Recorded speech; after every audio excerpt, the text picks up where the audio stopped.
Hello, hello, bienvenido a mi canal. Todos tenemos una historia, pero hay historias que no se cuentan en voz alta, porque duelen, porque incomodan o porque se supone que la familia es sagrada. Hoy vamos a romper ese silencio. En este canal voy a compartir relatos reales de personas que crecieron, vivieron o aún conviven con familias tóxicas. No es para juzgar, es para entender, para sanar y para que, si tú también lo viviste, sepas que no estás solo, no estás loco y no estás exagerando. Prepárate, porque algunas de estas historias duelen, pero también liberan. Y recuerda que simplemente tengo algo que decir. El siguiente episodio contiene descripciones explícitas de abuso físico, psicológico y sexual, así como situaciones de violencia intrafamiliar. Está destinado únicamente para fines de reflexión, visibilización y apoyo emocional a quienes han vivido experiencias similares. Si eres menor de edad, te recomendamos ver este video en compañía de un adulto responsable. Este material puede resultar perturbador para algunas personas. Si estás atravesando una situación difícil o necesitas ayuda, busca apoyo profesional o contacta con las líneas de ayuda en tu país. Este canal no promueve el odio ni el enfrentamiento, sino el entretenimiento, la sanación y el derecho a contar nuestra historia. El primer relato se titula Abandoné mi pasión por culpa de mi familia. Desde que tenía 12 años, mi pasión fue la lucha libre. Al principio, me llamaba la atención por las historias, los movimientos y no saber qué pasaría al final del combate. Fui creciendo y comencé a darme cuenta de que era todo un mundo. También me di cuenta de que viviéndolo desde dentro no era tan bonito como lo pintaban. Las rutinas eran bastante rigurosas, muchas veces los luchadores pasaban meses fuera de casa. Las lesiones eran prácticamente inevitables y a veces eran tan graves que los luchadores podían terminar retirándose o perdiendo la vida por la gravedad de las mismas. Sabiendo todo esto, nada me frenó a querer serlo con todo mi corazón. Busqué escuelas y terminé metiéndome en una cerca del sitio donde vivía. Me puse en contacto con ellos, el entrenador fue amable conmigo en todo momento. Me invitó al gimnasio para una prueba. Ese día conocí a muchos luchadores. Era un sueño para mí llegar tan lejos como ellos. Ese día fue por mucho agotador. Era mucho lo que tenía que aprender. Al día siguiente tenía el cuerpo completamente adolorido y lleno de agujetas. Aún así me gustó lo suficiente como para animarme a continuar. Experimenté en carne propia lo difícil que era la lucha libre, no solo por lo rápido que tienes que ser con cada movimiento. No es solo hacer buenas historias, es tener coordinación perfecta con tu oponente para que todo se ejecute perfectamente. Me parece importante mencionar que tengo diagnosticado autismo, aunque sin déficit de inteligencia. Por ende, me costaba un poco más la coordinación perfecta. De resto, todo estaba bien y agradezco que todos mis compañeros de gimnasio valoraban mi esfuerzo. No todo era bueno. Mi familia no estaba de acuerdo que hiciera lucha libre, sobre todo mi madre. Siempre era bastante negativa y tenía comentarios como, algún día terminarás haciéndote daño, que todo esto era un teatro y que debería ocuparme de hacer cosas más productivas. Yo lo seguía haciendo porque, como mencioné al principio, era una actividad por la que sentía pasión. Las cosas estaban yendo de maravilla. Cada día aprendía más y lo hacía mejor. En ese momento llegó la pandemia y los entrenamientos se suspendieron por el confinamiento. Fue un golpe duro. Era cuando más estaba involucrado y emocionado. De todas maneras, no se perdió la comunicación en lo absoluto. Siempre estábamos atentos a las videollamadas, dándonos ideas de qué podíamos hacer cuando pudiésemos retomar las clases. Se terminó el confinamiento y ya podíamos volver a los entrenamientos. Al principio con el mínimo de contacto que pudiéramos tener, con guantes y tapaboca, porque aún el virus estaba presente. A mi familia esto no le gustó en lo absoluto. No tardaron en mostrarme su descontento. Discutíamos a cada momento por lo mismo, hasta que yo exploté y les dije que yo decidía cómo me destrozaba la vida. Esta explosión hizo que las cosas calmaran por un tiempo y que no se hablara más del tema. A finales de ese año ya estaba debutando como luchador. Me dediqué con mi vestuario y puesta en escena. Ese primer combate lo perdí, pero era algo que ya estaba pactado. Y en la lucha libre lo que más importa no es ganar o perder, sino dar un gran espectáculo. Y sin duda lo hicimos perfecto. Cumplí con las expectativas requeridas. Tanto así que no tardé demasiado en ser uno de los favoritos del público. Conectaba maravillosamente bien con la fanaticada y honestamente eso era lo que se esperaba. Así transcurrió el tiempo. 2 años después, todo cambió. Teníamos que dar un buen espectáculo y ese traía consigo que me rompieran una mesa en la espalda y una silla en la cabeza, la cual me tenía que sacar un poco de sangre. Esto no se podía simular, por lo que me tenía que hacer un pequeño corte con una hojilla justo cuando me diera el golpe con la silla. No voy a mentir, yo no estaba seguro de hacer esto. Sabía cómo se iba a poner mi familia si se enteraban de todo esto. No lo iban a entender. Mi otro contrincante me convenció de hacerlo en una charla que tuvimos. Me dijo que él lo podía hacer sin que nadie se diera cuenta y de manera rápida y ágil. Yo confié porque él era un luchador mucho más experimentado. Yo seguía temiendo que algo pasara y no se lo dije a mi familia. No quería que mi madre supiera porque se iba a obsesionar con que me iban a hacer daño y no quería esa vibra en el combate. Todo tenía que salir perfecto. El día del combate llegó. Era el combate final, por el premio final. Llegó el momento de romper la mesa. Él cayó sobre mí desde una altura bastante considerable, rompiendo la mesa en mi espalda, como estaba pautado. Eso dejó al público eufórico. Yo pensé que no fue para tanto. Estaba dolorido pero ileso. Después llegó el momento de la silla.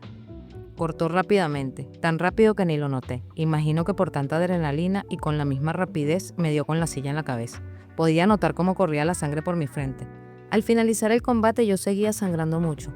Nos dimos cuenta que tenía una cortada de 4 centímetros, mucho más de lo que se había pautado inicialmente. Debo acotar que ese combate por lo menos lo gané con una llave de rendición. Tras el combate, como dije, seguía sangrando y vinieron rápidamente a tratar mi herida. Mi contrincante no paraba de disculparse por el corte que me hizo. Honestamente nunca estuve en peligro mortal, pero sí pude desmayarme. A la hora, cuando ya todo había pasado y yo estaba bastante estable, decidí llamar a mi madre y contarle todo. Apenas escuchó, comenzó a gritarme que cómo se me ocurría hacer algo como eso, que me podría haber lastimado. Así siguió un rato largo. Finalmente me dijo que me fuera a casa inmediatamente y colgó el teléfono. Parece mentira, pero todo me lo dijo a gritos, y toda su mala actitud fue más dolorosa que el combate en sí. Durante los días siguientes, ninguna persona de mi familia quiso escuchar mis explicaciones y siguieron reprochándome una y otra vez todo. Y eso ha sido así en todos los cumpleaños a los que hemos ido, en las vacaciones, en la Navidad, el mismo tema una y otra vez. Si salía el tema de la lucha libre, toda mi familia se unía para comenzar a discutir por lo mismo. Si me quería ir de las reuniones familiares, lo veían como un desplante, y si no quería ir, mi madre me manipulaba diciendo, si tú no vas, yo no voy.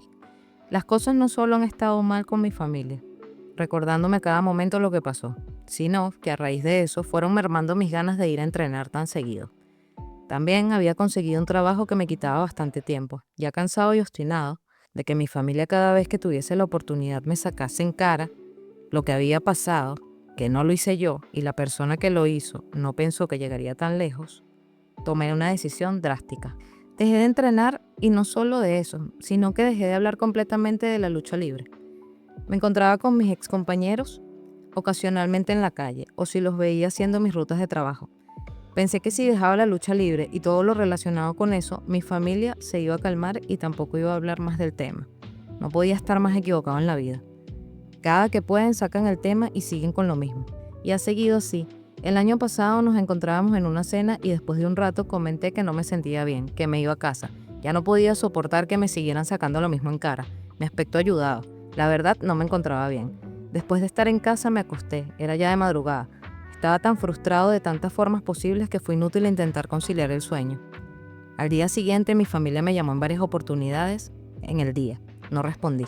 No quería hablar con nadie. Se iban a volver a reunir ese día, por lo que envié un WhatsApp diciendo que estaba bastante indispuesto. Me llamó mi madre y me metí en el papel completamente y le dije que estaba bastante enfermo, a lo que me interrumpió y me dijo, ven ya que te estamos esperando. Noté cómo me hervía la sangre y se me salía la vena del cuello. No me esperaban para comer, me estaban esperando para tener un tema de conversación y fusilarme una y otra vez. Ya es momento que superen lo que pasó hace 1 año y medio. Si lo superé yo, ¿por qué ellos no? Ya había tenido suficiente de lo mismo, ya había respetado suficiente y ya había soportado suficiente. No ser respetado ni mucho menos escuchado. Decidí a mis adentros que no asistiría a otra reunión familiar. Dije que me sentía mal y que no podía ir. Colgué y apagué el teléfono y me acosté a dormir. No tengo ni que explicar lo molesto que estoy con cada miembro de mi familia. Al día siguiente, fueron a mi casa en combo a decirme que no les pareció lo que hice. Y claro está, inmediatamente volvieron a hablarme de lo mismo, la lucha libre. Ya no aguanté y exploté. Toda la rabia que tenía acumulada. Le di un golpe a la pared y les dije basta ya. No fui porque estaba enfermo, es que no me puedo enfermar. Estoy harto de que me sigan sacando el mismo tema una y otra vez. Ya consiguieron que dejara la lucha libre. ¿Qué más quieren? Hubo un silencio gélido. Se miraban entre ellos. Jamás pensaron que yo iba a reaccionar así. Soy una persona bastante pacífica, sobre todo en la manera que tengo de hablar. Estaban impresionados, a pesar de que ellos me llevaron hasta ese punto. Yo estaba derramando lágrimas de frustración, rabia e impotencia. Agarré el abrigo y me fui al parque a llorar, porque eso era todo lo que quería, desahogarme. No podía hacer eso en mi propia casa, si mi madre estaba ahí, porque simplemente lo iba a empeorar. Pasó un poco el tiempo, apenas he vuelto a hablar con mi familia, y no he vuelto a hablar con ningún compañero de la lucha libre. Hasta hace poco tiempo que uno de mis antiguos compañeros de lucha me contactó. Estaba extrañado porque yo no respondía a sus mensajes ni aparecía por los grupos de chats. Yo me puse furioso. La presión que había ejercido mi familia en mí logró que odiara todo lo relacionado con la lucha, y él, tristemente, era parte de eso. Pero aún así, le expliqué con detalle lo que pasaba, porque él no tiene la culpa de nada. Él solo me dijo que lo podía entender, pero que de verdad me echaba de menos, que los eventos no eran lo mismo sin mí. Le dije que lo hablara con mi madre, que quizás a él sí lo escuchaba. Le di su número.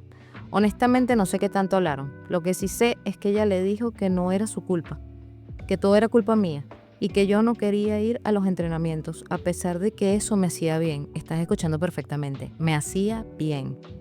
Eso fue lo que más rabia me dio. A mí jamás me dijo eso, más bien todo lo contrario. Solo me decía que me haría daño si seguía ahí. Él, como era de esperarse, intentó convencerme. Hasta el día de hoy lo hace. Solo que yo estoy harto. No solo por todo lo que ha implicado en mi vida, sino de la hipocresía de mi madre, que le dio una versión completamente diferente de cómo habían pasado las cosas. Sabiendo que nada era como ella lo decía, eso me dolió y terminó de arruinar todo.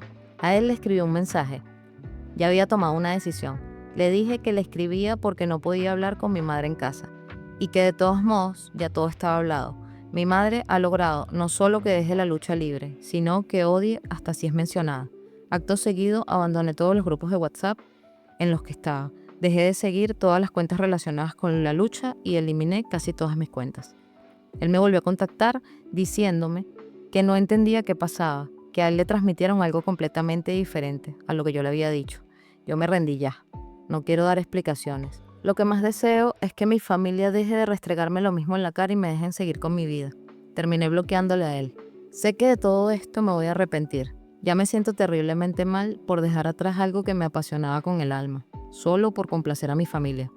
Me siento mal por bloquear a alguien que solo quería hablar del tema sin juzgar y con tranquilidad. Pero ya yo no puedo hablar del tema ni nada relacionado con la lucha libre. Ya dije todo lo que tenía que decirle al respecto. Solo quiero enterrar todo este tema y no sacarlo nunca más. Mi familia mató mi pasión por la lucha libre, hizo que la odie y a pesar de todo esto, no han querido parar. Dejé de conciliar el sueño con facilidad. Imagino que es por el remolino de emociones que tengo. Y ahora más porque en parte siento que tomé una muy mala decisión, dejando algo que me hacía tan feliz atrás, pero era la única opción. A veces el peso más grande no lo cargamos en la espalda, sino en el alma. Perseguir una pasión es un acto de valentía, pero sostenerla frente al juicio constante de quienes amamos es una batalla aún más dura. La lucha libre no era solo un deporte, era tu refugio, tu identidad, tu escape. Pero cuando la incomprensión te rodea, incluso lo más puro se contamina. No se trata de haber cedido, sino de haber resistido hasta que no pudiste más. Es injusto que el dolor más fuerte no viniera de una caída en el ring, sino de la falta de respeto en tu hogar. Aún así, tu historia no termina aquí. El amor por lo que te hacía feliz sigue vivo, enterrado pero no muerto. Perder el camino no es perder el destino. Tal vez un día vuelvas, no por otros sino por ti. Porque lo que se ama de verdad siempre encuentra la forma de regresar. El segundo relato de hoy se titula El precio de ser la hija de una mujer que nunca fue amada como merecía. Mi madre ha sufrido de muchas infidelidades a lo largo de su vida, desde su primer novio hasta su exmarido, que es mi padre. En algunas oportunidades hablamos y ella me comentó que siempre le han atraído esa clase de hombres, que son como los chicos malos. Podría saber que era un infiel y un manipulador en sus antiguas relaciones, pero ella siempre tenía ese complejo de salvadora.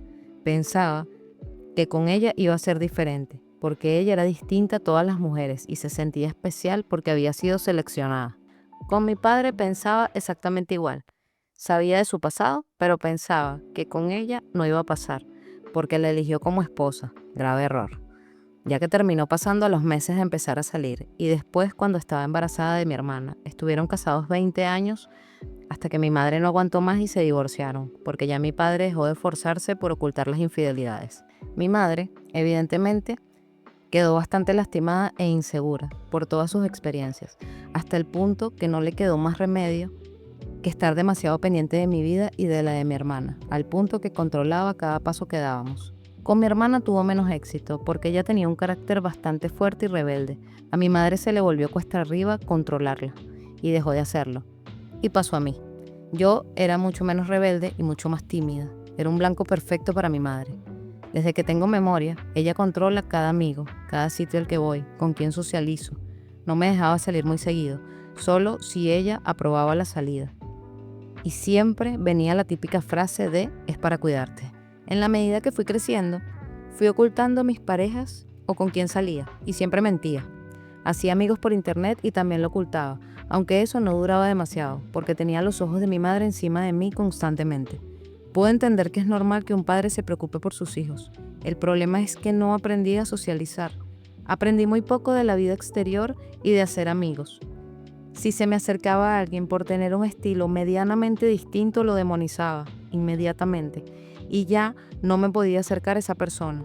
Nunca me dejó aprender de la vida. Creo que la única manera de aprender es cometiendo errores, obviamente con cautela, y claro que pienso que los padres deben ser una guía, pero no tenernos en una caja de cristal para que nada pase. Mi padre, aunque infiel, es un gran padre. Él me dejaba vivir, y cuando no salía como se esperaba, simplemente hablaba conmigo y me explicaba cómo debía hacerlo mejor. Cuando estaba con él, me dejaba socializar con la gente y salir, siempre con precaución. Agradecía mucho los días que iba a pasar tiempo con mi padre. Decidí hacer un cambio radical. Sabía que me estaba quedando atrás en comparación a las personas de mi edad. Lo hice sin pensar y sin culpa. Comencé a rebelarme. Dejé de escucharla, comencé a vivir, a conocer gente y a salir bastante seguido. Mi madre se sobresaltó demasiado. Nuestra relación cambió mucho, hasta el punto que no podíamos tener una conversación sin gritarnos. Tuve mi primera pareja, y esta vez no lo oculté. Ella mostró descontento. Siempre que podía criticaba y criticaba. Comenzó a tener ataques de celos que salían cada vez que iba a compartir con la familia de mi novio. Me decía que yo prefería esa familia antes que la mía. Cada vez que me iba a quedar con mi novio en un fin de semana, de la nada salía con que teníamos planes. Yo no accedía a sus planes inventados al momento y eso siempre terminaba en discusión. A pesar de todo esto, no se rindió. Seguía constantemente encima de mí. Honestamente me cuesta bajar la guardia, porque cada vez que tengo un trato amable con ella o la ayudo, vuelve a ser como era antes y quiere imponerse y cortarme cualquier vínculo social que tenga. Es importante mencionar que el tema del control es en todos los sentidos, hasta con mis propias emociones. Tuve una época de bajón emocional fuerte y al no contarle nada, ella se desesperaba, golpeaba mi puerta y me gritaba, solo porque no sabía qué era lo que me pasaba. Le molestaba mucho no tener una explicación del porqué de mi bajón emocional. Me llegó a golpear por lo mismo en varias oportunidades y me agarraba de los brazos con fuerza cuando intentaba alejarme de sus golpes. En una oportunidad me encerré en el baño de la desesperación que tenía y estuvo dando patadas a la puerta hasta que accedí a hablar con ella. Ni yo sabía explicar el por qué me sentía triste y solo comenzó a gritar y a decir que yo la agobiaba. En otra oportunidad me corrió de la casa porque quise irme de vacaciones con mi padre. Le dio un ataque de celos y me dijo que yo lo prefería a él, que si entonces era así me fuera a vivir para allá. Igual me fui. Cuando regresé de la casa de mi padre, porque en realidad iba por unas vacaciones, no me abrió la puerta. Estuve bastante rato ahí, pero terminé yéndome a la casa de mi novio. Cuando se enteró de eso, le entraron los celos, porque otra familia me estaba cuidando mejor que ella. Me obligó a volver. Me gustaría vivir con mi padre. El problema es que él vive en una isla y se me hace imposible por la universidad. Si no, es que ni me lo pensaría. Quiero alquilar un piso compartido para que los gastos sean menores. Irme sola es imposible por los altos precios. De momento solo puedo planificarlo. Igual debo pensar las cosas muy bien, porque ella junto a mi padre se encargan de los gastos de la universidad y de verdad quiero culminar mi carrera. Estoy bastante consciente que mi madre debe buscar ayuda psiquiátrica. Ella va a una psicóloga privada que evidentemente lo que hace es quedarse con su dinero, porque solo alimenta la percepción errónea que tiene de absolutamente todo lo que la rodea, perjudicándome a mí completamente. Ella creció en una casa donde el amor se confundía con el control y el miedo se disfrazaba de cuidado. Su madre, marcada por las traiciones y heridas no sanadas, intentó moldearla desde la inseguridad, no desde el amor libre.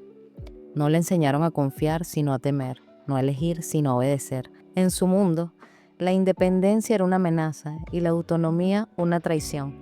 Aún así, ella comenzó a romper el molde, primero con culpa, luego con coraje. Descubrió que querer no es poseer y cuidar no es asfixiar. Entendió que la historia de su madre era triste, pero que no tenía que ser la suya, que se puede tener compasión sin permitir más daño y que a veces el primer acto de amor propio es decir basta. Ella no solo quiere vivir, está aprendiendo a hacerlo a su manera y sin pedir permiso. Nuestro tercer relato se titula Nacida del capricho, criada en el dolor. Desde el primer momento mi llegada al mundo no fue deseada, ya que fui producto de la envidia que sentía mi madre por mi hermana mayor, la cual había dado a luz a una niña. Quiero aclarar que de aquí en adelante no la llamaré más mi madre, sino que me referiré a ella como ella o señora, ya que ella, como mi padre, dejaron de existir para mí. Inmediatamente que mi hermana dio a luz, ella se empeñó en que quería tener una niña, por puro capricho. Así que ahí llegué yo. Los primeros meses fueron felices. Comenzaron a pasar los años y ya ella me echaba a un lado. Mi hermana se hizo cargo de mí, la que se vio en la obligación de continuar con mi crianza. Ya ellos no me querían, me lanzaban contra el suelo cuando vomitaba, cuando gritaba o lloraba, porque tenía mucha hambre. Si me tenían que cambiar, me pegaban. Los años pasaron y yo empecé a crecer. A los 7 años empecé a ir al colegio, donde sufrí de bullying. Acabaron con la poca autoestima y seguridad que tenía en mí. Se metieron con mi físico y también recibía golpes. Era demasiado lo que ya pasaba en casa y lo que también pasaba en el colegio. En mi casa sabían lo que me estaba pasando en el colegio, desde el primer día, pero jamás quisieron actuar. A los 8 años se me acercó un chico más grande que yo. Él me dijo que quería ser mi amigo, que siempre me veía sola en los recreos. Nadie me quería cerca, yo nunca estaba acompañada. Y yo, como tonta, siendo una niña inocente de 8 años, que a pesar de todo lo que había visto en las personas que me trajeron al mundo, yo seguía creyendo que no todo el mundo podía ser tan malo, pues qué equivocada estaba. Este tipo empezó a manipularme y a chantajearme cada vez que él quería, con comentarios como: si realmente me quieres, tienes que complacerme. Los amigos que se quieren se dan cariño y tú al parecer quieres estar como estabas antes, sola. Yo siempre caía en sus chantajes por miedo, abusaba de mí, tocaba mis partes íntimas y me obligó a hacerle lo mismo a él.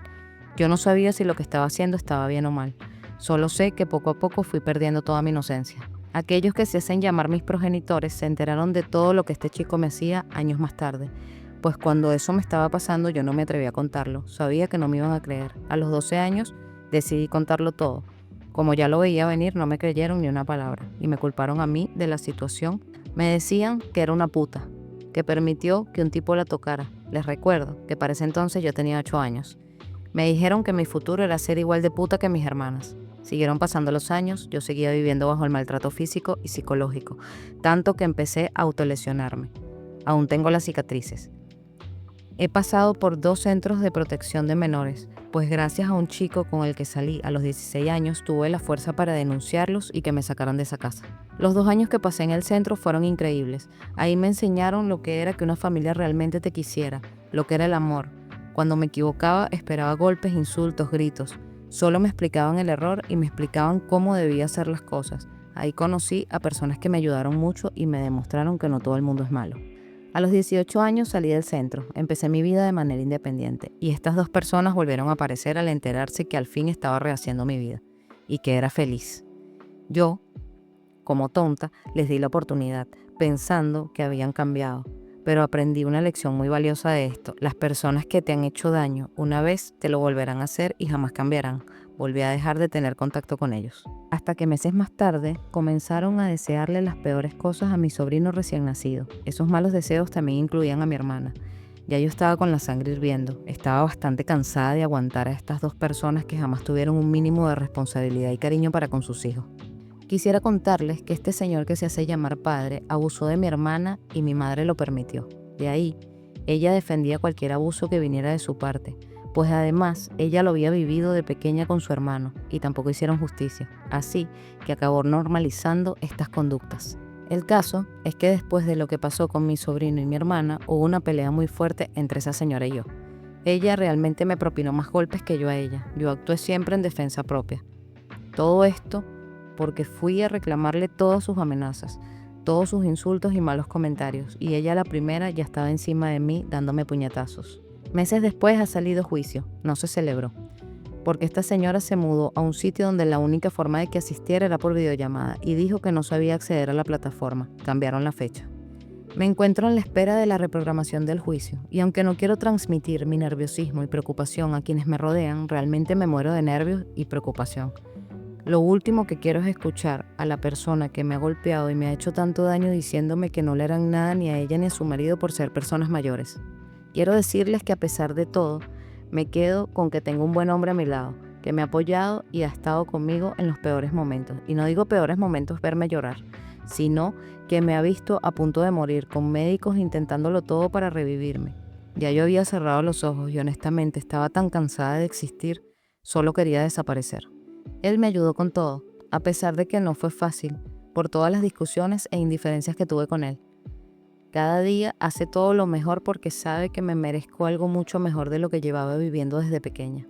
Quería contar todo esto, que además de ese cuento de que la familia no se elige, porque es cierto que no se elige, sí se tiene la posibilidad de salir de ahí y de comenzar una vida lejos de la toxicidad y el peligro. Ella no pidió nacer, pero le tocó sobrevivir. Le arrebataron la infancia y aún así aprendió a amar. Su cuerpo guarda cicatrices, pero su alma aprendió a respirar. Vivió rechazos donde debió haber abrazos, silencios donde necesitaba auxilio. Gritó sin voz, lloró sin testigos, creció sin guía. Pero cada herida la hizo más consciente, más fuerte, más despierta. No fue el amor lo que la formó, fue la resistencia. No fue la familia la que la sostuvo, fue ella misma. Y ahora camina, no sin miedo, pero sí con dignidad. Y así culminan los relatos de este episodio. Si algo de lo que escuchaste hoy resonó contigo, no lo ignores. No estás exagerando, no estás siendo dramático, estás reconociendo algo que te dolió, y eso ya es de valientes. Este espacio no es para señalar, es para sanar. Si quieres compartir tu historia, en la descripción del video te dejo un correo electrónico al que puedes enviarla. También me gustaría saber tu opinión en los comentarios. No olvides darle like, suscribirte y darle clic a la campanita. Nos vemos en el próximo relato. Y recuerda que simplemente tengo algo que decir.